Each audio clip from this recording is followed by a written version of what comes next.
Dalton, thank you so much for being on the Aulona Alchemy podcast and welcome. How are you today? Thank you for having me. I'm very good. I'm excited to be here. And yeah, thank you so much. What an honor.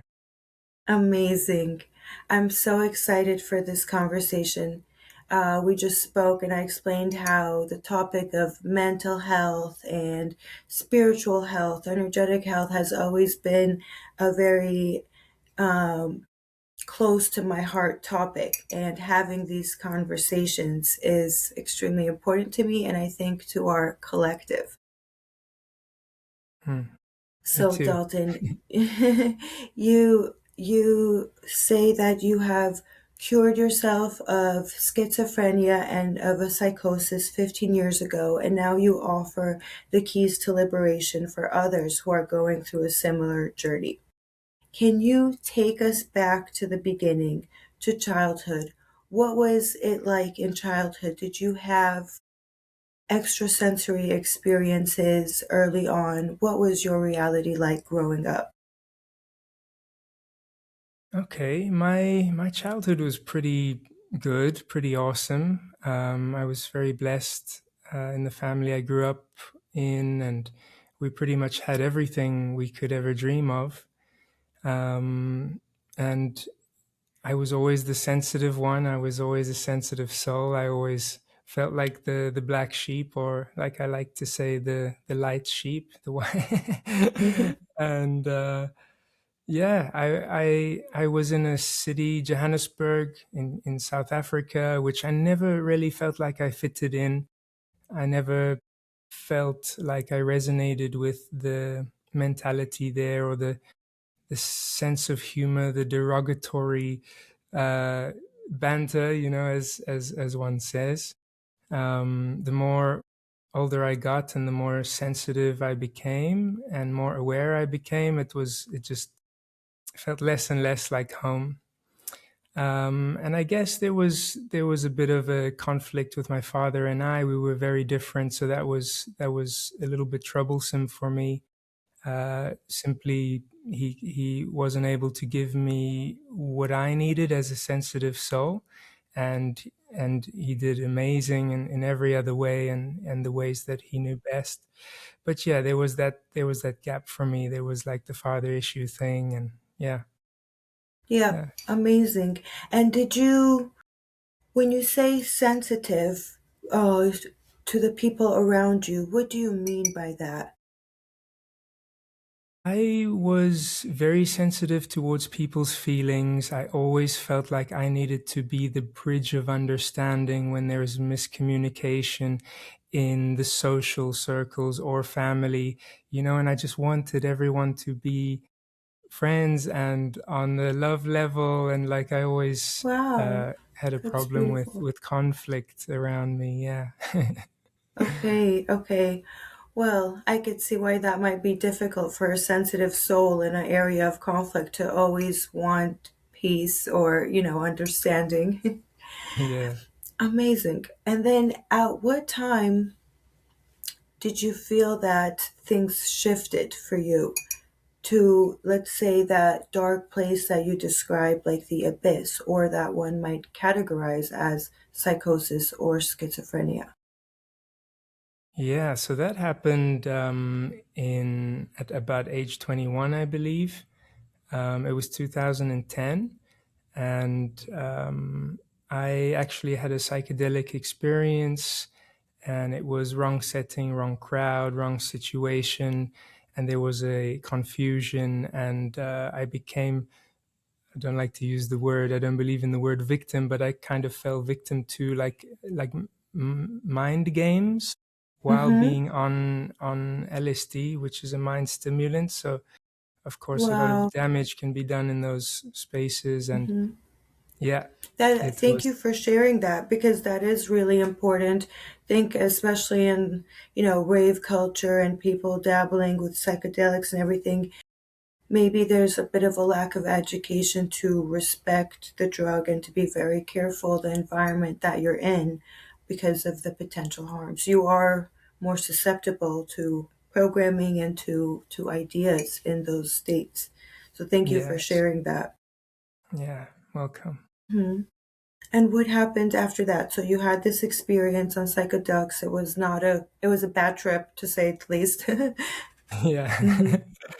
And basically, I was kind of receiving those mental mind games for a couple hours. And I mean, over the next 16 hours, the psychedelics wore off, and I had been metaphorically dragged so far away from myself into such a downward spiral of confusion and fear for my life. I kind of was stuck in that state, even though the psychedelics had wore off. So there was a deep depersonalization. I was stripped away from myself, my reality, and who I am, and even what my story was, and my reality before the mind games even began. I'd completely forgotten, and I was stuck in this alternate reality that was being fed to me in a way. Wow, wow. And was Yeah. it people speaking to you during that trip that were saying certain things? Yeah, and psychological warfare in a way, and making me second guess myself, and planting in keywords that made me more paranoid and stuff like this. That's All so thanks to a little malicious. misunderstanding. Say again? Hmm. That's so malicious, It's super malicious. of them. But I guess it's Bless important to them. remember that such things exist. And I've had a friend kind of share a similar story with me of being in the wrong crowd and taking psychedelics, and again having them. That's what he described as playing these mind games with him, and it seemed like they were all kind of colluding to kind of program him in a certain way. And I had never heard of such a thing, but you're not the only time that I've heard this now. Yeah, yeah, wow. Well, heartfelt empathy Hmm. for those who have experienced it, and there's so many more. Yeah, And it's quite wild. If only people knew the damage that can be done, because of course this can cause people to go into suicidal uh, thoughts, and many would end their life. I thought about ending my life almost every day for the next year and a half, because that's how long I was stuck in that process. I'm so And sorry that happened to you, but they clearly fucked with the wrong person because you came back way stronger and here to tell the story and help others. yeah, But yeah, just to give some perspective, you know, I've done hypnotherapy and there's no drugs involved. However, in that process, you are guided to recall memories in your childhood, and it's a very sensitive state. So even knowing the damage that could be done going to the wrong hypnotherapist and then combining that with psychedelics is just unbelievable to imagine that. That's very understandable of how that could have onset this difficult time for you. mm, mm. Wow, thanks for sharing that. That's interesting Mhm. to consider as well. Yes, yes, because without drugs or anything, when I've done hypnotherapy, just laying there with the music and the therapist guiding me through my memories, it's also someone that I had to choose very carefully to allow them into my subconscious. So it's a lot of trust that goes into that, and I would compare being on a trip to something similar. So anyway, thank you for sharing that. And now we know, and to everyone to know, be very careful of who you are around and the environment you're in when experimenting with psychedelics and therapy. Yeah, yeah. Especially if it's malicious. I mean, Yeah. I'm just saying that Even the the things we person, consume on YouTube, we need to be extremely careful with our subconscious and our consciousness, is the story. sure. Yeah, yeah, extremely. Yeah. It's wild And how then, much you absorb as a sponge of a mind, yes, unconsciously, and ends up running your your un, your underlying fears and programs, etc. your Sure. programming. Even Dr. Joe Dispenza says do not watch TV before you go to sleep because that's when your brain is most programmable. And that's when all those commercials come on of, do you suffer from this? Buy this pill. Yeah. Or watching a thriller movie of bombs going off and people dying and zombie Yes. apocalypse, and Yes. it's Then wild. dreaming that exact scenario. Yeah, yeah.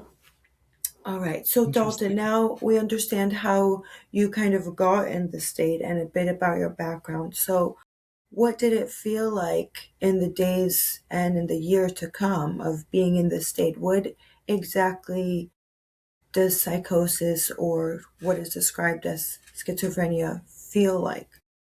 Hmm. So, in my experience, the psychotic mind is just a mind that has no rational thought. Mine were very negative thoughts, very destructive, um, very vivid because I'm an artist as well. So I have a wild imagination, and the psychotic thoughts were just, they were just so real as well.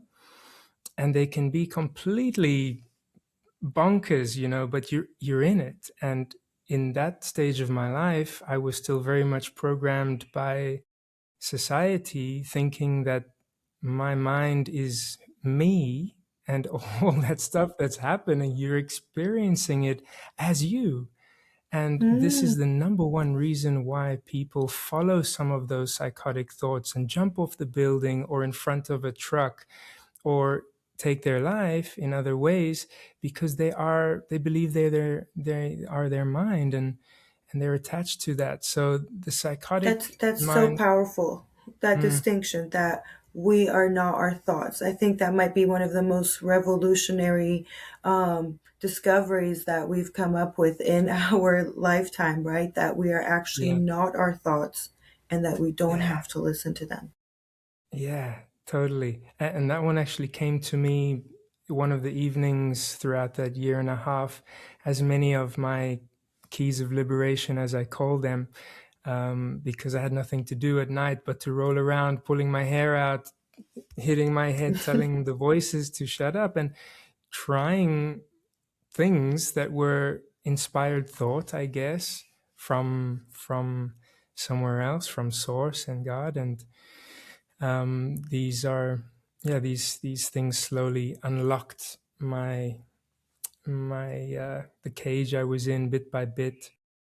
The psychotic thoughts were, I had a bit of a mix of schizophrenia and paranoid schizophrenia and psychosis.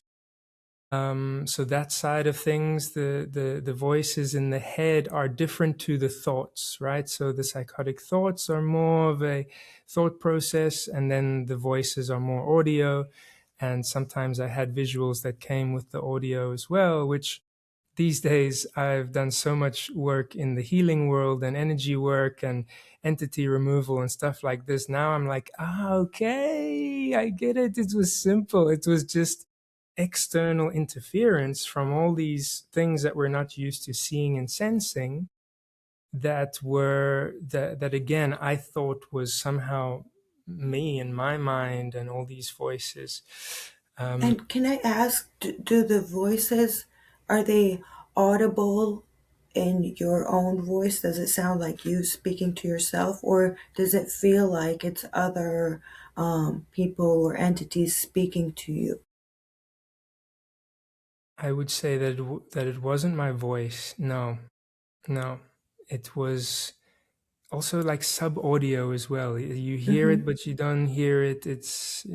You It's described it like tuning into different radio stations, right, right, and they're which, just funnily enough, is also how I describe manifesting, is to tune into the right frequency and right station. I use the same right, analogy of a radio.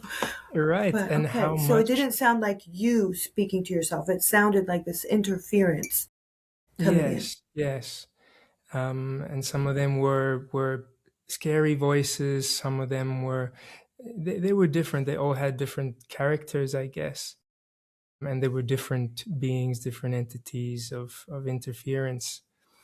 Yes, Okay. yeah. So And extremely then, terrifying, extremely yes, terrifying, and I can uh, imagine. completely under attack, full under attack and confusion, not knowing what this is. What is that? That can't be me. And it's like, if you don't know that there's a whole unseen world as well, which is 99% of our reality, this is science, and 1% is visible, 1% of our Wow. reality. So that just opens the box, the Pandora's box, for anyone else who is thinking that spirits don't exist. I've had some interesting comments in my posts where people say spirits don't exist. And okay, everyone's on their own journey and at different stages, but there is 99% of our reality that we cannot see. So it's Wow. huge So that, juicy. I really want to get into that. And yeah, I really want to understand all the keys that you received while in this state. Um, what were your relationships like at this time? Like, were you able to communicate this to any friends or family of what you were going through? How is your day to day life in that sense of the external world interactions? yeah, thanks for asking. It was a very difficult time because I had some friends who knew what I had gone through, and they understand that these types of dysfunctions can be triggered from psychedelics or even just so-called disease and stuff like this. So they had empathy and understanding and always tried their best to comfort me. But I tried to hang around them for the first couple months or the first half a year, and it was always very difficult for them to be around me. I could see that. I was aware of my reality, but also I had this other internal reality eating me alive, basically, and they didn't quite have the tools. So I realized at some point that I was hurting them by being around them because they felt so bad for me, and I didn't want to like bother them, and like take away from their, It's so aware of you. You had the awareness and the yeah, compassion to see that. That's yeah, beautiful. To even think that, I'm hurting them rather than to feel, help me. yeah, yeah. So when I realized I that they couldn't actually help me, even though they were trying and they wanted to, I realized it wasn't quite what I needed. So I slowly stepped back, and they also didn't understand me when I tried to explain it. And a lot of them thought in a very rational way, like, okay, I hear you, but it's months down the line now. Like, let it go, let it go. You're keeping it alive. And Hmm. yes, that's a great advice by them in a normal situation. But what they didn't understand is that what was happening in my mind, I could not allow or accept because it was so ridiculous and unreal and destructive that I needed to figure something out. I knew something Yeah. was wrong. Maybe let it So go is more about the experience that happened, but there was a lack of understanding that you weren't ruminating on that experience. You were experiencing reality differently now every single day. exactly that. Right. I wasn't Hmm. reminiscing on it exactly. It was every day. So I slowly stepped back from the friends, and in terms of family, this is quite an interesting part of the story as well, is that in the very beginning stages, I think the very first week or second week that this all began, out of all the voices that were going on in my head, I had one voice that made sense out of all the rest. And that voice said so clearly, do not tell your family about this because they will not understand. You will make it out of this. And I didn't even think about what was being said for another second. It was so clear to me. And I understood that, bless my family, but they will send me straight to the hospital, Right. medication that numbs my brain. I, and I would end up in a straitjacket, and I may never come out of there. That is the download I received. And it was so I'd never been more certain in my life. It had never been so clear a Amazing. voice. So So you knew you didn't want to be medicated then. yes, yes, because I Hmm. knew the medical industry didn't understand what I was going through, and I knew intrinsically that there was nothing wrong with me. I Right. don't know what this is yet, but it's not me. I know that, and I Hmm. know that I am not that. Right. It's kind of And like you were stuck in a trip and you were aware that funny, you know that there's another side of it where you're not in this trip, so to speak. right, right, and that's where I think maybe in this like fight or flight, in this deep no man's land or this crumbling of my reality, I I kind of had maybe the my older soul sense became more present and more in control and guided me beyond what the normal things or actions that would have been taken was. And then so you were able to interact with your family without them realizing that you were going through this internally. Yes, Is that yes, so? and again, bless my situation and my family. But at those times, we were all very much in our own thing. Like it Understood. You was weren't easy. necessarily seeing them daily for them to I converse with you was, daily. but it was very Mhm. easy to just do the usual, hi, how are you? Good, and you? And I'm in my room Mhm. already. Or we all seemed a bit busy somehow. It's funny, like there were conversations, but not every day. Like, how was your day? What happened today? And uh, yeah, in the later years, there wasn't much Understood. of that. Yeah. That's powerful even to know that someone experiencing this can still somehow integrate with society and people would never know what they're really going through. I guess, but I could say that that was probably one of the most traumatizing parts of my experience is my trying every single day to be normal, to look normal, especially as the volume turned up and I got into a fight or flight mode, or there were loud noises and I'm sitting in a restaurant or walking in the shops or something. It was absolutely petrifying. It was so scary, and I would almost be trembling inside and just really like trying to hold it together and really trying to just ignore the psychological activity in a way. Yeah. Wow. Wow. That must be Yeah. so difficult and So difficult. unimaginable. Yeah. Wow. And then in the Um, evenings, mhm. amazing, because I could get into my room, close the door, and just let go of the tension and the holding up of the castle, like I would just Just fall on be my bed, yourself and not have to. and it would just take me, and I would just surrender, and it would take me, and I would spiral, and I would roll around on the bed. And the evenings were the worst because I, I preferred not to fight it. But Hmm. the experience then was so much more intense, and many nights it left me sleepless. I couldn't sleep sometimes for 3 4 nights in a row. And of course the sleep deprivation didn't help. So yeah, it was incredibly terrifying. But again, the evening times was also the times where I could really work with it and try to figure it out and break down, what is this experience? What are these emotions? Why am I feeling this fear? What am I afraid of? And what happened on the day that this all began that caused me to feel what I'm feeling now?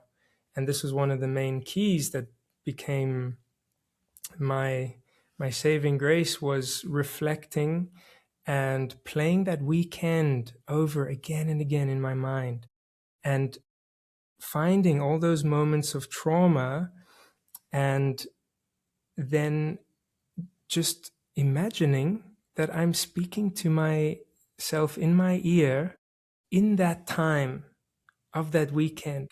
And it's like I'm back in time, whispering into my ear, coaching me through each of those traumatic moments. Have no So you're idea kind of what this.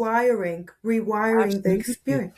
And nowadays we know Wow. about this, right? There's soul Right. retrieval. That There's sounds like therapy and things I've exactly done in meditation. right, right. So these were just inspired thoughts that I knew nothing Mhm. about. And So present, you relived that memory, walked yourself through that experience, only this time you were giving the previous version of you guidance. Is that yes, the way? right. Okay. Right. And the more I did this almost every night, playing back this whole weekend, I would find all the missing pieces of that weekend in between those traumatic moments, and sometimes I would find more little traumatic moments in between the others. And eventually I had this like movie reel, and I could just play, pause, rewind, and that would be my study. I would go in and I would just work on this weekend and try to unravel things.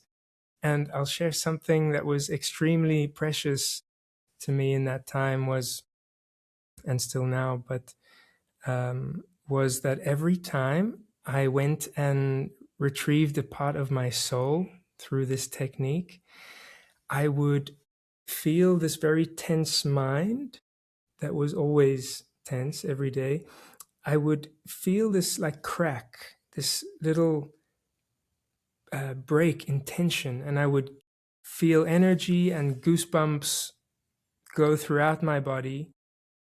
I would feel a piece of myself come back, and I would cry every time because I absolutely felt that that was a part of myself coming back. And after a Mm. couple minutes of crying and like just being so grateful that a piece of myself came back, I got to then ask myself, again, with the awareness I had never experienced before, that was a part of you, Dalton. Well done, welcome back. But Wow. now, That's so is that, powerful. I'm getting emotional listening to it. bless you, thank you. I would then get to ask myself, though, and say, all right, but is that a part of who you are truly? It was who you were, but is that real and authentic to you? Or is that part of your persona that you had built up through your younger years? Would you like to keep it or discard it? So a Wow. very aware process of rebuilding your soul and remembering your soul. Right. Remembering and then the rebuilding from ground zero. Because I was Yeah. now in a state where I had been deeply traumatized, betrayed by so-called friends, humiliated, and just completely turned inside out, and my world ripped out from under my feet. And understanding suffering and darkness so deeply that I got to rebuild myself with the utmost compassion that I could ever imagine a human being could have, because I know what it's like to suffer, and I know the darkness to its core because I was one with that darkness. I had no choice but to surrender to it, and there was nothing I could do to fight it. So I had to merge with it, I had to melt into it.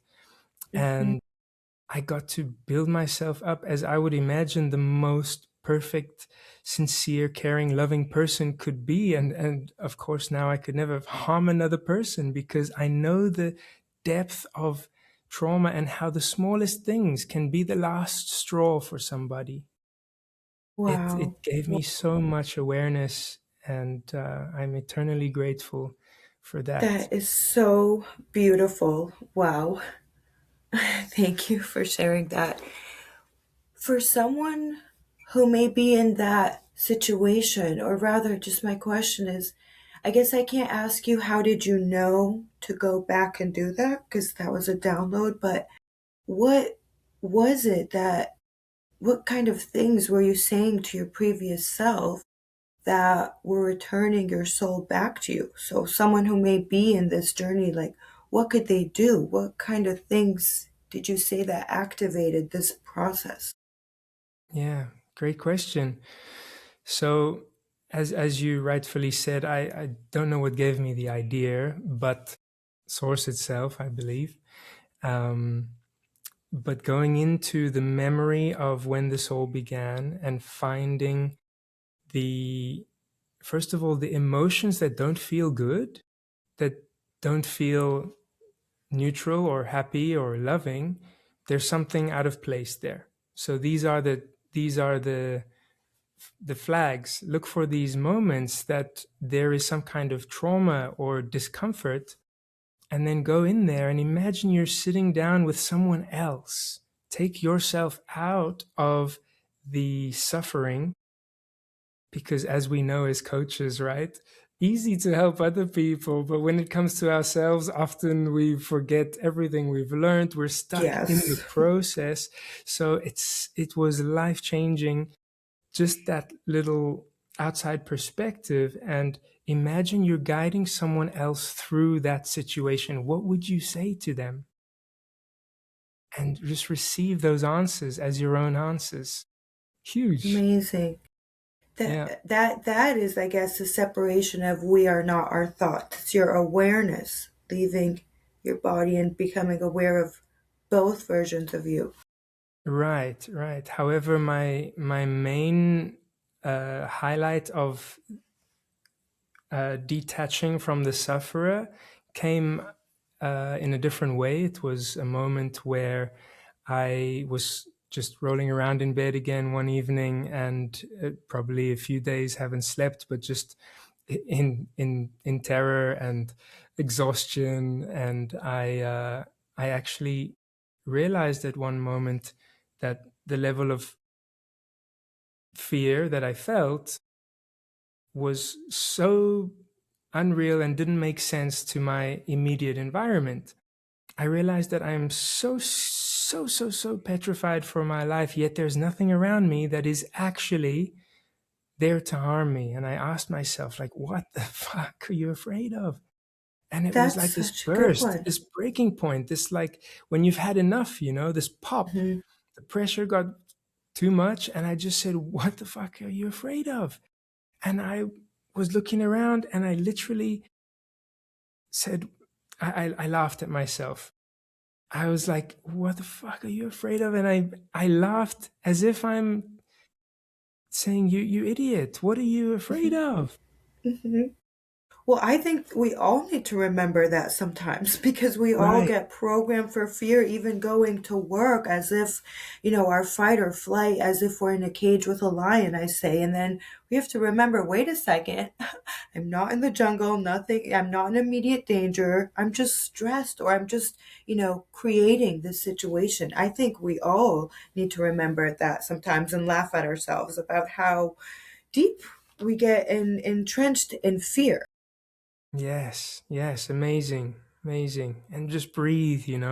But that laughter, yeah, was like a trigger that for the first time, like velcroed me out of the sufferer state. Mhm. And I just looked at myself and laughed. So Wow. that was a huge breakthrough. And I felt a huge energetic shift from that moment onwards. For the rest of my days, there was a little bit more breathing space, and then I could Hmm. work on the next layer and next layer for the next year and a half.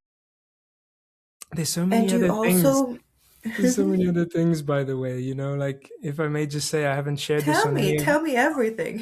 yeah, I haven't shared this on my videos yet, but uh, in that time, I almost had, along with all those crazy voices, it was as if I had a connection to the spirits or souls of my living friends and family as well. And if I did something that evening when I was out, whether I dabbled in some chemical drugs or something, even though I shouldn't have been, especially while being on that in that mental Mhm. state, um, I had this heightened sense of conscience in a way, where I would be lying in bed that night, going about to go to sleep after the party, and I remember the moment where I had those drugs or something, and then my dad would pop up, and I'd kind of be like, "Hmm," and he would say, "What did you do?" And I was like, "Uh, nothing." And I Nothing. and I try and I try not think of the thought again, because my understanding is what was if I thought and of the thing again, then he would see it and he would know the secret. So I was like fighting this voice of my father saying, "No, I didn't," Mhm, and no mhm. one's there. I'm in my room alone. And I would really be like, "Oh my God," like in such a, as it, and then he would say, "You did. I saw what you thought of before. Go there." And I'm like, "No, I'm not going there, you The know?" guilt and the fear that now they're going to find out, Yeah, that good yeah, old yeah. paranoia.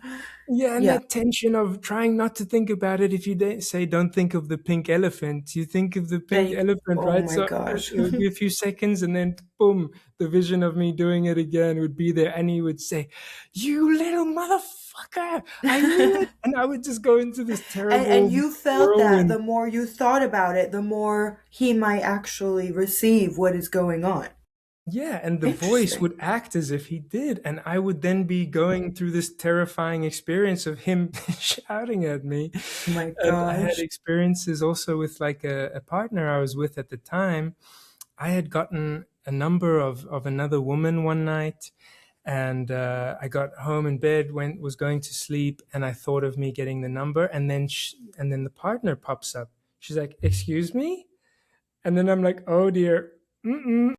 And I try not to think about getting the person's number, right? And then she would like pressure and push me, and and then I would Oh my eventually think gosh. about what I did, and then she's like, "Fuck you," and like as if she was there with me, and I would The be in this, mental gymnastics yeah, you yeah, had to yeah, go through. totally.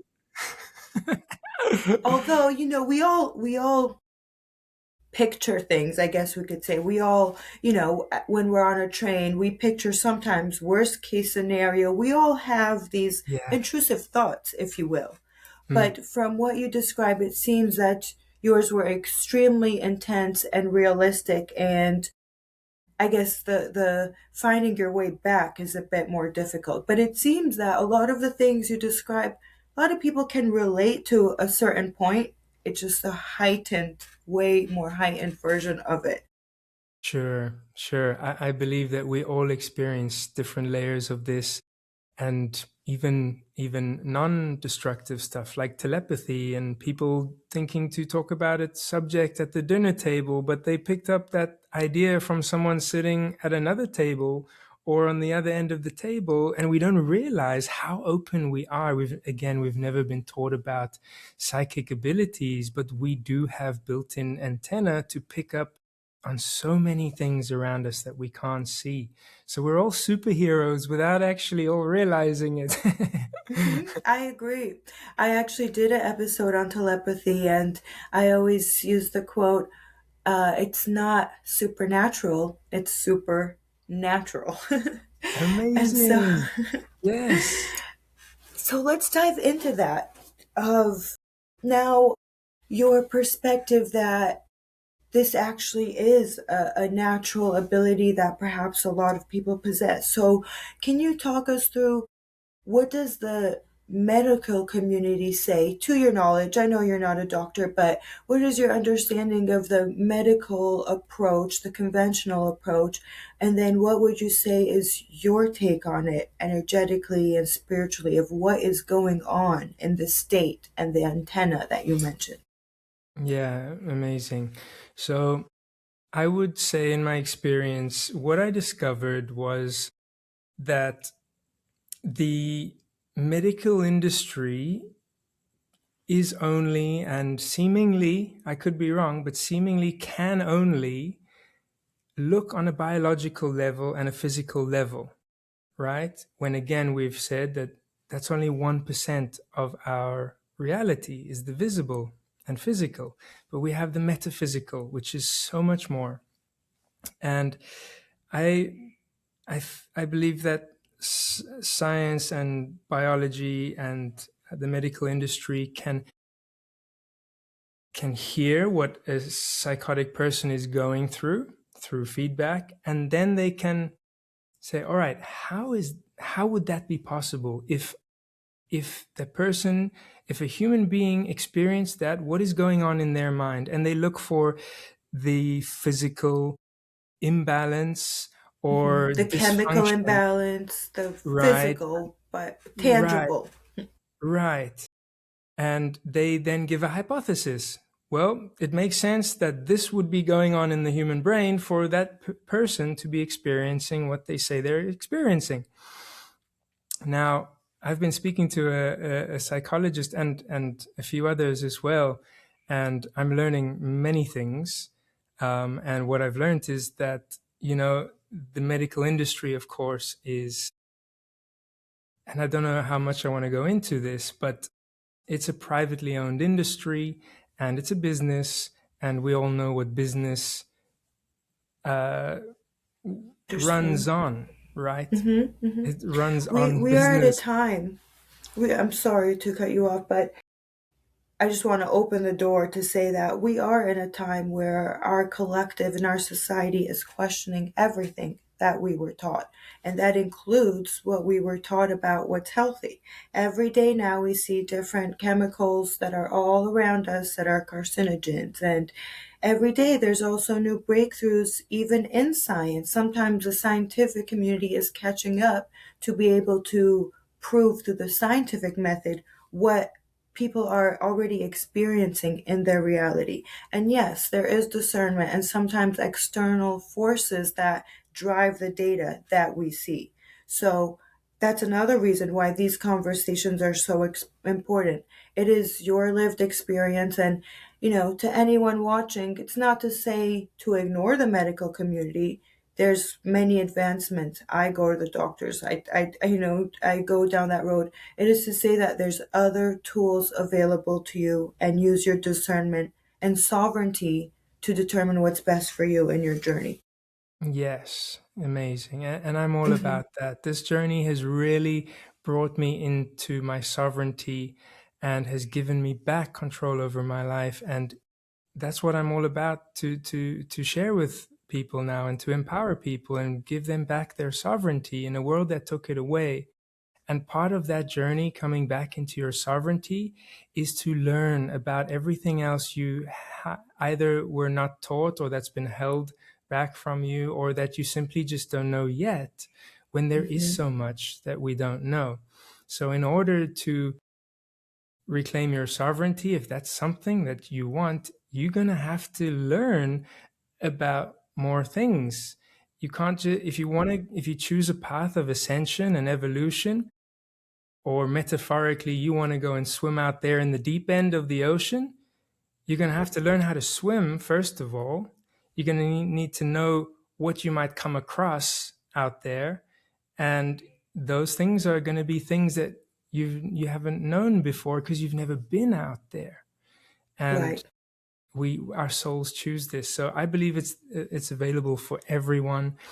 I don't believe that there's specific souls who were chosen to go through these experiences of reclaiming their Ascension. sovereignty. Right. Yeah, and ascension. I mean, it's built into everyone's path. Some are just at different stages. We're all on the same path. Of We're just in ascension. Right. different places. So And so the medical community has an approach that is more based on the scientific method and based on looking at the tangible. Now, what would be the alternative to that we should know about? so I agree that yes, these things that the medical industry are reporting, these hypotheses, are what they see and witness happening on the physical level, but they don't quite go as far as, yes, but what is causing that? And is there really something wrong with that person's mind, or are there factors that are influencing the mind, whether it Hmm. is on a frequency level, or EMF disruption, or um, your bioenergetic field, your electromagnetic field, your diet, the state of your foundation, your physical foundation, how strong and vital is it? How much vitality is really there? And when we live in a world that is eating fast food and unhealthy things, and taking chemicals and alcohol and all these things that actually put a hole in your energetic field, your aura, your electromagnetic field, then there are now holes where you have a weaker resonance vibration, and you are then open to more interference. So I think many listening will really understand maybe the plan behind that, and uh, how we can really be controlled and kept in the under the In the matrix. in the matrix. Thank you. Yes. So then to So get there's to this how I see it. energetic side of it. And I think that was important what you said. Perhaps the medical community can see that maybe the brain chemistry has changed, and that will further um, val- make it valid that, one might have schizophrenia or psychosis. But the missing key or link is what is truly causing it for the Right, individual. And is there perhaps an alternative way to healing that is not suppressing the feelings or numbing the feelings with medication, but by guiding one? And right. you mentioned earlier that you were going back and revisiting pain points to build this story. Would that be one of the keys, that someone should actually actively look for what was hurting them or bothering them? Because you mentioned you pieced together your soul and your reality. So what should a person look for? Okay, so let me break it down from the top for you. So how I see it is that there are a few things up here that can cause the activation of a so-called psychosis, right? I even believe we can give psychosis a different name, and Hmm. I'll get to that. But there, the things that can cause a psychotic state is unprocessed trauma. This relates to PTSD and stuff like that. There is toxicity in the body that weakens your energetic field. So your shield is kind of weaker. So you can be affected by more things. There is bioweaponry, there is EMF interference, 5G, etc. And these are things that can further weaken your body, and therefore you are more susceptible for infiltration, which is one end. So it goes into two branches here for me. The one side is that with that weak state, you can have entity interference or infiltration. Many of society don't really understand that world, but many other cultures in the world, it's very normal. They understand this. There's things like exorcisms. This is not a fantasy concept that are just for fairy tales and movies. That is a real thing. Exorcisms are pulling out entities that are foreign to that person and have latched on again through the holes in your energetic field, thanks to chemicals and alcohol and drugs and things like this. Pharmaceuticals also, all the chemical world, the man-made world. And then on the other side, you have an ego death or depersonalization or dissolving of societal programs, and aka spiritual awakening as well. Now, many people believe that spiritual awakening is, oh, beautiful, oh, airy fairy, oh, sunshine and rainbows, when it is the most terrifying freaking thing of your life, and no different in levels of terror than the infiltration and the energetic interference that you can have from external forces and entities. Agree with But you. I Definitely see felt this, the ego death terror and all of that. right? Yeah, not Hmm. fun. And beautifully said, and I agree with you. I always say it's not pretty and it's not manifestation fairy and roses. If you really go through this, it's yeah. The It's demons, they fucking are in your mind. They are internal. It is not an external world. Hell is a place in your psyche. yes, yes. Now, just as you said there, you said about your internal world. I believe that the voices that can also add to the schizophrenic experience can come from interference and entities that are planting those thoughts in order to get you to eat what they want you to eat. I've seen that in cleansing. I guide cleanses. Parasites in our guts are driving the food we eat. They're playing on our emotions because they know what to play off of. It's so crazy, and it might sound crazy to other people, but it is so literal. And I've guided groups and groups and groups on this.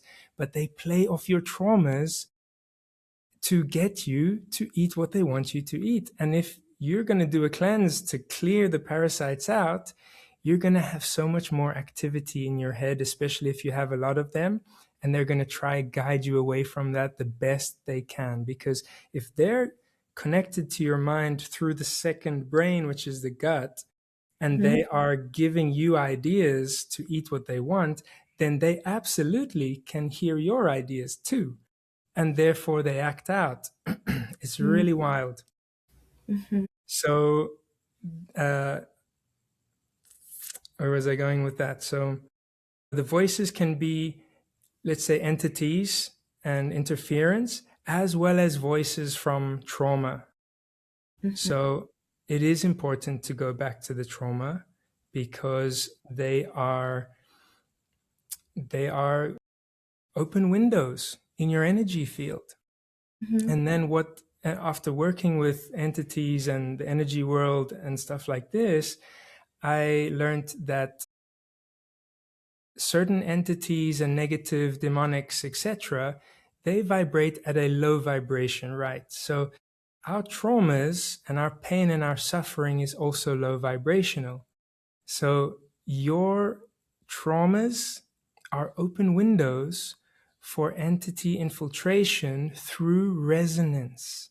They are vibrating at the same lower levels, and they can come in and become or host themselves in you, or be, Hmm. they're open So windows you for want to clear interference. up whatever negative energy you have within you so All that the trauma. other negative entities don't have a place to latch onto. Exactly.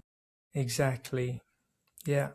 and Carl it and Jung it talks becomes, about this process a lot, and that's how I discovered the teachings of Carl Jung through this ego death and all. He talks about visiting your traumas and healing them because if we don't, they determine our subconscious programming and thus our life. yeah, exactly. Exactly. Again, the whole world needs to know about this because it will change Hmm. everything from your relationships to your illness, because through your trauma, you're more unhealthy and therefore your body's more unhealthy. And then the organs are unhealthy. And then the illness and disease comes. And It's disease, if you break all it up, related. disease is just dis-ease. So we heal our trauma and there's Mhm. ease. It's that Amazing. simple. Amazing. Sovereignty, Amazing. health, vitality in your own hands. The power is here for us all. This logical, it's like the most logical explanation. Beautiful. Beautiful. Dalton, what did it feel like the day, if you have a certain day that you felt, I'm done with this psychosis and schizophrenia? Was there a moment where you said, I'm done, and you walked into the light? Oh, walked into the light, or I thought you meant wanted to end my life. Well, if there was such an experience, please do tell. Well, I guess as I What said, I meant was actually the day that you were done with the psychosis and felt that you were healed. But I guess yes, before we get to the most beautiful part, let us visit the darkest part, if you would like to share on that. I guess I can. And it's, I thought of ending my life often, almost every day, because for me it felt like freedom, it felt like peace. And the only reason I didn't do it, because I fantasized about it a lot, was because I couldn't do that to my family and friends. That is the only reason I didn't do it. I loved thinking about it. It was freedom. Because So it felt like freedom yeah, from and your peace. experience. That was my What would ticket. you say to anyone feeling that way right now? I would say two things. First of all, I would say these thoughts are not your own. Well, in some cases, they're not your own. In some cases, they are, because you're just fed up with it. You're tired. You're like, okay, I'm done. I'm done. But the second thing I would say is that now on my journey of evolution and ascension, I understand that we are not just these meat bodies, guys. Whoever, I don't know where everyone's at on this call, but for those who are really in like victim of this experience and you feel like I'm out of here, you you're you're just going to come back around and do it again. There is a soul lesson here, and there is a reason you're going through this. And I believe that it's not for the faint-hearted, and it is for those who on a soul level have really chosen freedom. And you can only fully experience freedom by going through the absolute opposite. It's like, how do we truly know what authentic, genuine, pure happiness is when you've experienced the opposite side, and It's vice beautiful. versa? That's why that's what we're experiencing here in this dual third dimension. I So love yeah, that. yeah, I love that. And that you said you just, if you do take the route of ending it, you're going to come back and do it all over again in another lifetime. And so the goal here is, while it is difficult and you acknowledge that what is going on is very difficult, and just giving a voice to what someone may be experiencing, this most difficult abyss and dark time of your life is actually the gateway to the highest ascension of your soul, and you are here to do it right now in this lifetime. So take yes. the mission and the assignment and go that way of liberate your soul so that you can get to the other side. With extreme darkness comes a duality and alchemy and extreme light. So now, Right. if you will, please tell us what comes on the other side of this awakening and experience. Okay.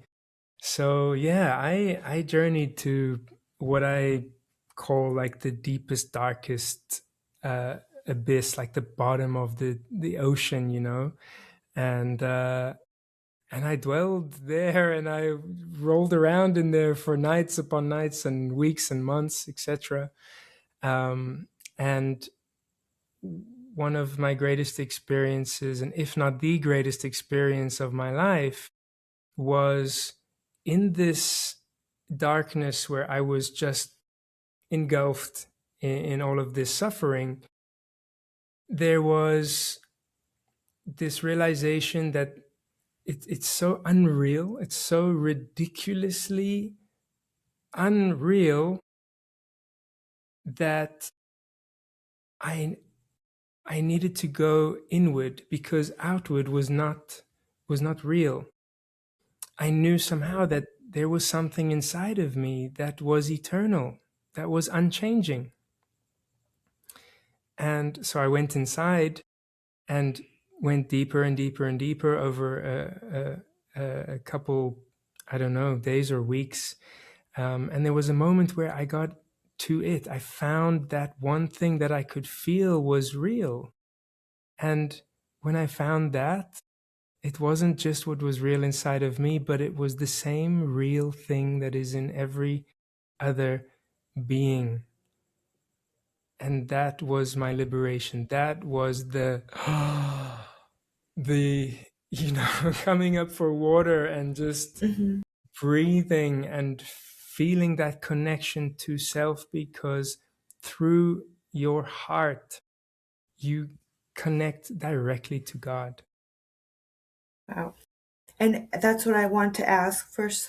I have an idea of what you might be talking about, but for someone who doesn't, what do you mean? Like connection to self, connection to, would it be, would you call it source, the universe?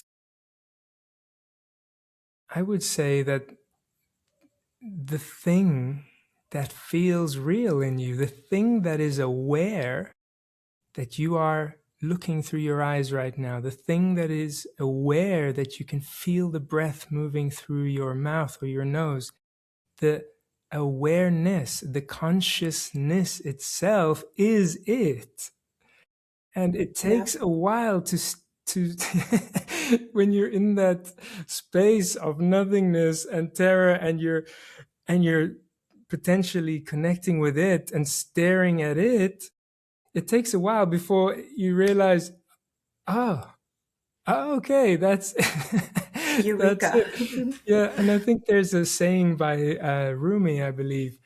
It's something along the lines of, um, a person's greatest journey is the shortest distance. And that means the most ultimate journey that we could ever go on, the most ultimate adventure of life is is the shortest distance. It's in Wow. here. What meaning within you? I didn't know that one. That's beautiful. It's a good one. Rumi also says the darkness is where the light enters you. And that one I love as well. Oh, nice. Great one. Yeah. Wow. Wow. This is so amazing, Dalton. You're Now, amazing. you're amazing. I love everything you're saying, and to even learn about this and your experience. And you really do possess the keys to liberation. It's apparent in your soul and your energy and transmission. And you have since gone on the journey to help other people through this. What has that been like for you? What is something you can give us from your takeaway of working with other people who have also gone through this journey, with you being the one guiding them through it? Mm. Wow. Um, it's a difficult journey because, I mean, it's life changing simply for someone to meet someone else who can use the vocabulary and describe the realms that they are experiencing, because they've never heard of anyone truly understanding them. So I believe that simply having been through that is one of my most powerful remedies and keys for people, because in my energetic field, I'm literally holding the keys and the codes of that journey from the darkness into the light. And Must be even so after. powerful for those people to be able to speak to you and someone who actually understands because they've been there, Right, can right. speak And their you language, so to speak. Right. And you see it in their field once they hear these words from me. There's this softening, this wall that comes down of like, "Ah, no one understands me anyway." And like, oh, this is just another person who's going to pretend he can help me. And there's this softening and this opening. And That's that's the most beautiful. helpful That's part. amazing. Yeah. And then Amazing. there's quite a dance that comes after that, because you know, I didn't trust anyone during that experience. You're so in another world that you can't trust anyone. So part of sharing my story gets the trust. They then start to believe this person I'm looking at right now. It's not so much about what he's going to do next or whatever, but look at him, and he's been there. Look at him And now. he's on the other side, Yes. speaking coherently and at peace. And they make up that understanding themselves, and it's That it's often a possible. reflection. Right, right, I mean, you are an example that it's possible. You didn't right. take any medication, and here No, you are. yeah, yeah.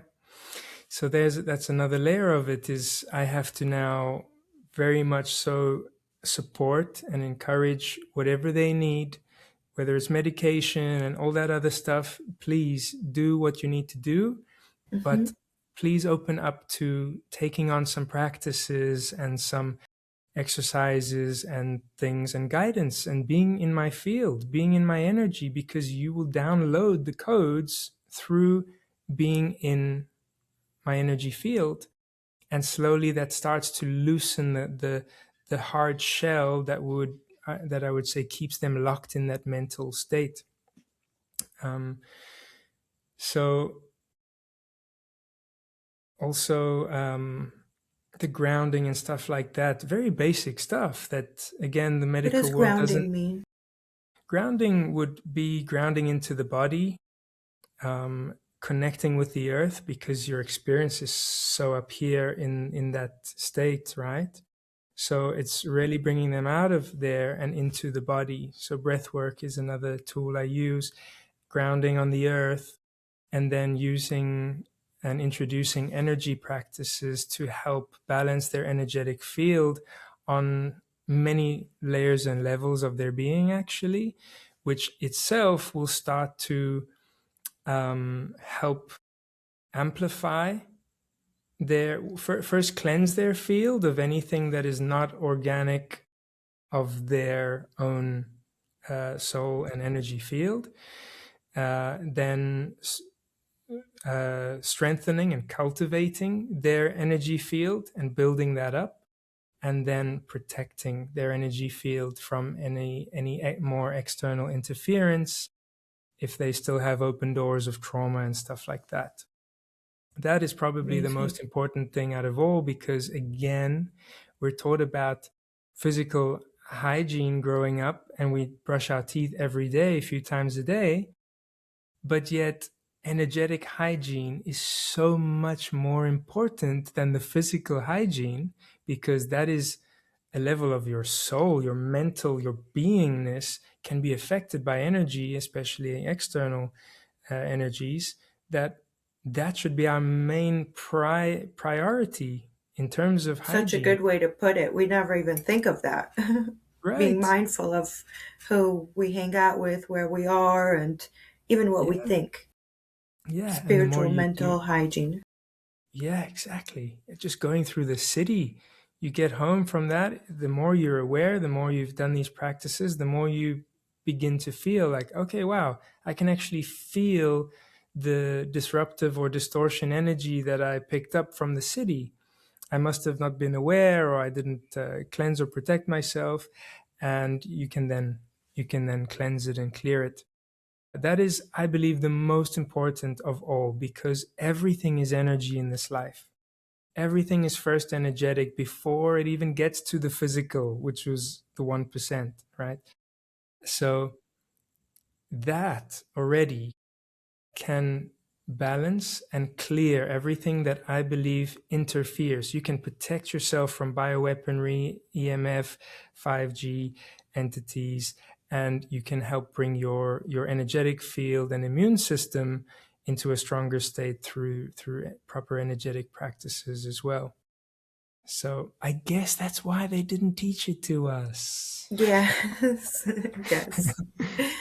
Wow. It's almost like an iceberg, and there's the tip of the iceberg, what meets the eye. And then, like you said, the 99% of all these things we should be thinking about, like our food, who we hang out with, our Mm, processing our traumas, this whole slew of things we ought to be doing to be our most sovereign self. yeah, yeah, That's so amazing. And what a light that, you chose to dedicate your life to this. And I'm sure it may not be the easiest job, so to say. It's obviously a soul's mission, but must yeah. I not didn't be the choose it. easiest day to day.